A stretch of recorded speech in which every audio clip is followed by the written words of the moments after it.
Magandang araw mga katropa. Tingnan nyo ang aming sweater. Sweater cock. Tingnan nyo, matangkad, matipuno, maganda ang katawan, no? Maganda ang buntot. Nag-change feather kasi siya, so hindi pa masyadong ganun kaganda ngayon, pero in a few months hahaba siya para siyang pabilog. So ito ang mga hens.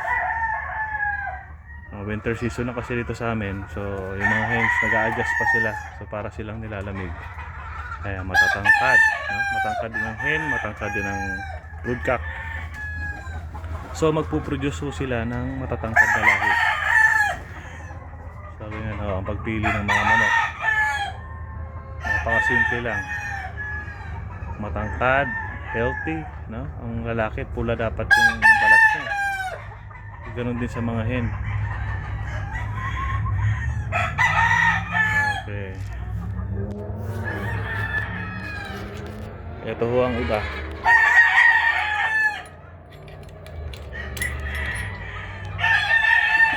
So step by step ituturo ho namin sa inyo kung ano ang mga pamamaraan ng tamang pag-breed dito sa Amerika.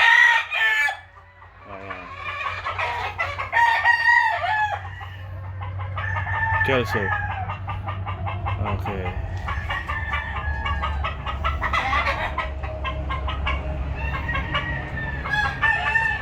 Ito, yellow-legged hatch. Ayan ho. Ayan. So nakikita ninyo palaging hanggat maaari, no, pare-parehas ang kulay ng mga hen. So yung mga anak nila, expect ko natin ganyan din ho yung kulay. Ayan. Okay. The best yellow-legged hatch po ito, one of the best. Ayan, tingnan nyo yung buntot. May puti-puti sa likod. Yan ang mga pure na yellow-legged hatch. Ito ang kulay ng yellow-legged hatch namin. Magandang klase ho ito. Tingnan nyo, matatangkad.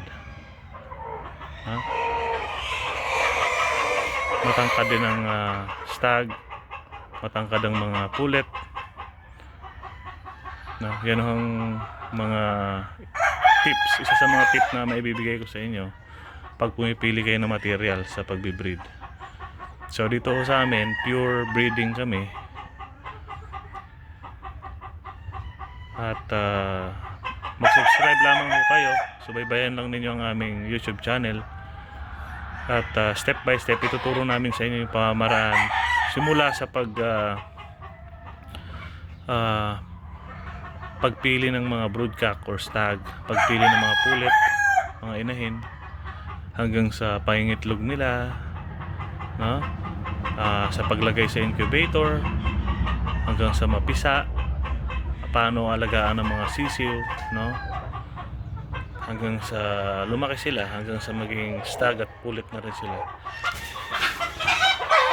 Okay. Sa susunod na naman po. Okay, paalam.